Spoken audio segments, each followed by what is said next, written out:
যুক্তরাষ্ট্রকে কতটা উপেক্ষা করতে পারবেন শেখ হাসিনা? এবং সর্বশেষ জানাবো, প্রধানমন্ত্রীর চীন যেতে ভারতের অনুমতি নিতে হয় বলছে বিএনপি। এতক্ষণ শুনছিলেন সংবাদ শিরোনাম, এবার বিস্তারিত। যুক্তরাষ্ট্রকে কতটা উপেক্ষা করতে পারবেন শেখ হাসিনা? আমেরিকা চাইলে যে কোনো দেশের ক্ষমতা উল্টাতে পাল্টাতে পারে, কথাটি কোনো সাধারণ মানুষের নয়, খোদ বাংলাদেশের প্রধানমন্ত্রী শেখ হাসিনার। তিনি এই কথাটি বলেছেন 2023 সালের 10 এপ্রিল বাংলাদেশের জাতীয় সংসদে। যুক্তরাষ্ট্রের দিকে ইঙ্গিত করে শেখ হাসিনা আরও বলেছিলেন, গণতন্ত্রকে বাদ দিয়ে এখানে এমন একটা সরকার আনতে চাচ্ছে তার গণতান্ত্রিক কোনো অস্তিত্ব থাকবে না। শেখ হাসিনা বলেছিলেন, যে দেশটা আমাদের কথায় কথায় গণতন্ত্রকে সবক দেয়, আর আমাদের বিরোধী দল থেকে শুরু করে কিছু কিছু লোক তাদের কথায় খুব নাচন কোদন করছেন, উঠবস করছেন, উৎফুল্ল হচ্ছেন। হ্যাঁ, তারা যে কোনো দেশের ক্ষমতা উল্টাতে পারেন, পাল্টাতে পারেন। পরে এবছরের মে মাসে লন্ডনে বিবিসিকে দেওয়া সাক্ষাৎকারে শেখ হাসিনা তার বক্তব্য আরও স্পষ্ট করেন। তার ব্যাপারে যুক্তরাষ্ট্রের মনোভাবের কথা সরাসরি প্রকাশ করেন। র্যাবের ওপর আরোপিত নিষেধাজ্ঞাকে কেন্দ্র করে শেখ হাসিনাকে প্রশ্নটি করা হয়েছিল। তার কাছে জানতে চাওয়া হয়েছিল, যুক্তরাষ্ট্র নিষেধাজ্ঞা দিচ্ছে কেন? এর জবাবে তিনি বলেছিলেন, আমি জানি না, হয়তো তারা আমার কাজ অব্যাহত থাকুক তা চায় না। আমি বাংলাদেশের জন্য যেসব উন্নতি করেছি সেটা তারা হয়তো গ্রহণ করতে পারছে না, এটা আমার অনুভূতি। বলা হয়, শেখ হাসিনা দেশের মানুষের আবেগ, অনুভূতি আর তার দলের উন্মাদনাকে পুঁজি করে রাজনীতি করে যাচ্ছেন। যুক্তরাষ্ট্রের কাছে নিজেকে বিপন্ন হিসেবে উপস্থাপন করে তিনি মানুষের সে আবেগকে পুরোপুরি ব্যবহারের চেষ্টা করেছেন। কিন্তু তার এ বক্তব্য যে রাজনৈতিক উদ্দেশ্য প্রণোদিত তা বুঝতে মানুষের সময় লাগেনি। একটি দেশের সরকার প্রধানের নৈতিক ভিত্তি কতটা দুর্বল আর জনভিত্তি কত কম হলে তার মধ্যে এ আতঙ্ক ছড়াতে পারে, তার অনুধাবন করা কঠিন কিছু নয়। বাংলাদেশের জনগণ ব্যাপকভাবেই মনে করে যে শেখ হাসিনার সরকার তাদের ম্যান্ডেট পাওয়া নয়, রাষ্ট্র পরিচালনার কর্তৃত্ব জনগণ তাকে দেয়নি। তিনি জনগণের ক্ষমতা ছিনতাই করেছেন, জবরদস্তি দেশ চালাচ্ছেন। যাই হোক, আবার যুক্তরাষ্ট্র ও বাংলাদেশের প্রসঙ্গ। বৃহত্তম অর্থনৈতিক অংশীদার হিসেবে বাংলাদেশের ভালো মন্দে যুক্তরাষ্ট্রের একটা অবস্থান ও বক্তব্য থাকে। তদুপরি দীর্ঘ আন্দোলন সংগ্রামের মাধ্যমে গণতান্ত্রিক রাষ্ট্র হিসেবে বিশ্বে পরিচয় পাওয়া বাংলাদেশের গণতন্ত্রের প্রকৃত অবস্থা আর তার চর্চা নিয়ে যুক্তরাষ্ট্রের আগ্রহ থাকাটা স্বাভাবিক। দ্বাদশ জাতীয় সংসদ ঘনিয়ে আসায় গত কয়েক মাস ধরে বাংলাদেশে মার্কিন যুক্তরাষ্ট্রের তৎপরতা স্পষ্ট। যুক্তরাষ্ট্র বরাবরই বলে এসেছে তারা বাংলাদেশে অবাধ, সুষ্ঠু, গ্রহণযোগ্য ও অংশগ্রহণমূলক নির্বাচন দেখতে চায়। এজন্য সব ধরনের সহযোগিতার আশ্বাসের পাশাপাশি এই ধরনের নির্বাচনে বিঘ্ন সৃষ্টিকারীদের বিরুদ্ধে ব্যবস্থা নেওয়ার কথাও জানায় দেশটি। এর অংশ হিসেবে কার্যকর করা হয় ভিসা নিষেধাজ্ঞা। 28 অক্টোবর বাংলাদেশের রাজধানী ঢাকায় বিএনপির প্রধান কার্যালয়ের সামনে দলটির মহাসমাবেশ বল প্রয়োগে পণ্ড করে দেয় বাংলাদেশের পুলিশ। এরপর বিরোধী রাজনৈতিক শক্তিকে কোণঠাসা করে ফেলে সরকার। বিএনপিকে বাদ দিয়ে নির্বাচনের পথ ধরেছেন শেখ হাসিনা। সংবিধানের দোহাই দিয়ে আরেকটি একতরফা এবং সাজানো ও পাতানো নির্বাচনই যেন আওয়ামী লীগ সরকারের ধারাবাহিকতার রক্ষা কবচ, যে কারণে আওয়ামী লীগ ও শেখ হাসিনা আন্তর্জাতিক আহ্বানকে উপেক্ষা করে যাচ্ছে। এরই মধ্যে অবশ্য যুক্তরাষ্ট্রের দক্ষিণ ও মধ্য এশিয়া বিষয়ক সহকারী পররাষ্ট্রমন্ত্রী ডোনাল্ড লু আলোচনায় বসার আহ্বান জানিয়েছেন।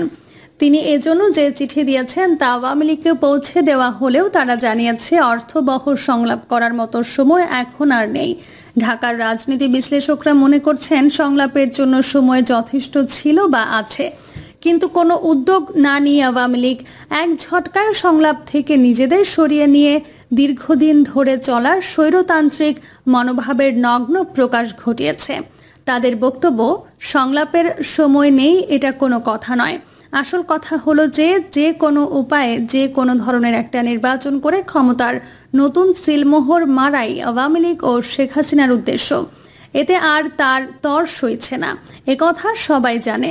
গণতন্ত্র একটি বৈশ্বিক ধারণা ও সরকার ব্যবস্থা।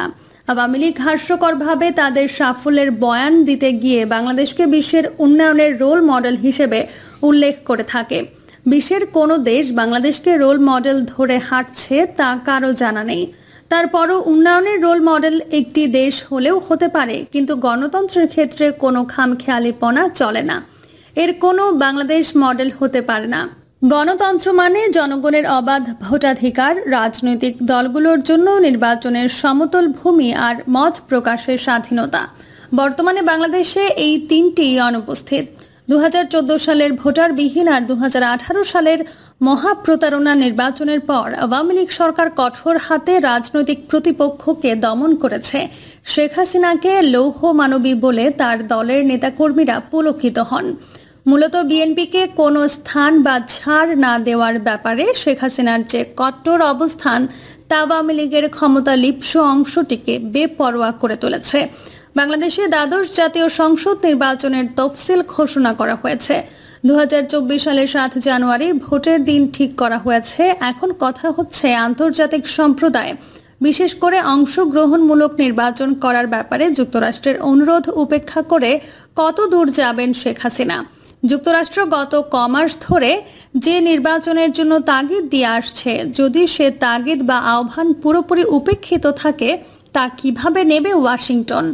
সম্প্রতি এক ওয়েবিনারে রাজনীতি ও আন্তর্জাতিক সম্পর্ক বিশ্লেষকরা বলেছেন, জাতীয় নির্বাচন ঘিরে যে পরিস্থিতি চলছে তা চলতে থাকলে দেশ রাজনৈতিক ও অর্থনৈতিকভাবে অন্য কোনো দেশের কাছে জিম্মি হয়ে পড়বে। যুক্তরাষ্ট্রের ব্যাপারে শেখ হাসিনার মনোভাব ও বক্তব্য সবসময় টলায়মান, তেমন স্থিরতা নেই। যুক্তরাষ্ট্র তাকে ক্ষমতা থেকে সরিয়ে দিতে চায় এমন কথা তিনি বলেছেন। আবার যুক্তরাষ্ট্র ভিসা নীতি কার্যকর করার কথা বলার পর তিনি পাল্টা হুমকি দিয়েছেন, কোনো দেশ স্যাংশন দিলে তার কাছ থেকে বাংলাদেশ সরকার কোনো পণ্য কিনবেন না। শুধু তাই নয়, যুক্তরাষ্ট্রে যাওয়ার প্রয়োজনীয়তা নিয়েও কটাক্ষপূর্ণ মন্তব্য করেছেন তিনি। বাংলাদেশের জন্য ভিসা নীতি ঘোষণা এবং স্যাংশন দেওয়ায় মার্কিন যুক্তরাষ্ট্রের সমালোচনা করে প্রধানমন্ত্রী শেখ হাসিনা বলেছিলেন, 20 ঘন্টা জার্নি করে আটলান্টিক পাড়ি দিয়ে আমেরিকা না গেলে কিচ্ছু যায় আসে না। পৃথিবীতে বন্ধুত্ব করার মতো আরও অনেক মহাদেশ আছে। সেই মহাদেশের সঙ্গে মহাসাগরেই আমরা যাতায়াত করব, বন্ধুত্ব করব। আমাদের অর্থনীতি আরও মজবুত হবে, উন্নত হবে, আরও জায়গা হবে। দেশের মানুষের কাছে যুক্তরাষ্ট্রকে অপ্রয়োজনীয় বা খুব একটা বিশেষ কিছু নয় বলার মাত্র 2 মাসের মাথায় যখন শেখ হাসিনা যুক্তরাষ্ট্র সফরে যান, তখন তার রাজনীতির দ্বিচারিতার বিষয়টি স্পষ্ট হয়ে যায়। আবার সেই শেখ হাসিনাই মার্কিন প্রেসিডেন্ট জো বাইডেনের সাথে একটি সেলফি তুলে কিংবা ছবি তুলে স্বস্তির নিঃশ্বাস ফেলেন। আওয়ামী লীগের নেতাকর্মী সমর্থকদের মুখে হাসি ফোটে। তারা মনে করেন এ যাত্রায় বড় বাঁচা বেঁচে গেছেন। আবার সেই যুক্তরাষ্ট্রের অনুরোধ ও আহ্বানকে উপেক্ষা করে একতরফা নির্বাচনের পথ ধরেছেন শেখ হাসিনা। শুধু শেখ হাসিনা নয়, তার দলের তৃণমূল পর্যায়ের নেতারাও এমন একটা ভাব করছেন যেন বাংলাদেশের সাথে লড়াইয়ে যুক্তরাষ্ট্র হেরে গেছে। তাদের ঔদ্ধত্য এমন পর্যায়ে পৌঁছেছে যে মার্কিন রাষ্ট্রদূত পিটার হাসকে প্রকাশ্যে পেটানোর কথা বলেন কেউ, তাকে জবাই করার হুমকি দেন কেউ। এসব ঘটনায় আওয়ামী লীগের কেন্দ্রীয় নেতৃত্বে নীরবতা এসব ভয়ঙ্কর কথাবার্তাকে প্রশ্রয় দেওয়ার নামান্তর বলে মনে করা হচ্ছে। এই ঘটনার গভীর উদ্বেগ প্রকাশ করেছে যুক্তরাষ্ট্র। বিশ্লেষকরা মনে করেন যুক্তরাষ্ট্র কোনো বিষয়েই হিসাবের বাইরে রাখছে এমনটা ভাবার কারণ নেই। শেখ হাসিনা যুক্তরাষ্ট্রকে উপেক্ষা করছেন, এটা দিবালোকের মতো পরিষ্কার। কিন্তু কথা হচ্ছে তিনি যুক্তরাষ্ট্রকে কতটা উপেক্ষা করতে পারবেন। তার সরকার ও প্রশাসনের অনেকের কাছে যুক্তরাষ্ট্র শুধু গুরুত্বপূর্ণ নয়, নিরাপদ আশ্রয়স্থলও। তারা কোনোভাবে চাইবে না পুরো বিষয়ে যুক্তরাষ্ট্র নিজেকে পরাজিত পক্ষ ভাবুক। তাই ওয়াশিংটন পুরো বিষয়টি নিয়ে ঘুরে দাঁড়ালে বিপাকে পড়বে ঢাকা। এ বিষয়ে ঢাকার একাধিক রাজনীতি বিশ্লেষক বলছেন, শেখ হাসিনা নির্বাচনের পথে যতদূর গেছেন তা থেকে ফেরার মতো মানসিক স্থিরতায় তিনি নেই। তবে ভিসা নীতির কঠোর প্রয়োগ, ব্যাপক আকারে নিষেধাজ্ঞা যদি আরোপ হয়, তাহলে শেখ হাসিনার সাজানো প্রশাসন আর বংশোদ্ভূত কমিশন পিছু হটার রাস্তা খুঁজবে। এমনটা যে হবে না তা কেউ হলফ করে বলতে পারে না। তাই হাসিনা প্রশাসনের অনেকের কান ঢাকায় থাকলেও চোখ পড়ে থাকে ওয়াশিংটনের দিকে। 4 দশকের বেশি সময় ধরে রাজনীতি করা শেখ হাসিনাকে রাজনীতির কাঁচা খেলোয়াড় মনে করছেন না ওই বিশ্লেষকরা। তবে তারা মনে করছেন যুক্তরাষ্ট্র সহ পশ্চিমা বিশ্ব এবং তাদের মিত্র গণতান্ত্রিক শক্তিগুলোকে উপেক্ষা করে শেখ হাসিনার সম্ভবত রাজনীতির দাবা খেলায় একটি ভুল চাল চেলেছেন। এর পরিণতি দেখার জন্য খুব বেশি সময় অপেক্ষা নাও করা লাগতে পারে। তবে সেই পরিণতির দায় শুধু শেখ হাসিনাকে নয়, এমনও হতে পারে ভুগতে হতে পারে পুরো দেশ আর দেশের মানুষকেও। ভয়টা সেখানেই। এ ভয়ে আছেন যুক্তরাষ্ট্র, ইউরোপ সহ বিশ্বের বিভিন্ন দেশে থাকা বাংলাদেশের কোটির ওপর প্রবাসী আর দেশের কোটি কোটি মানুষ। প্রিয় দর্শক, এই ছিল এখনকার সর্বশেষ সংবাদ। আপডেট সব সংবাদ পেতে চ্যানেলটি সাবস্ক্রাইব করে বেল আইকনটি ক্লিক করে রাখুন।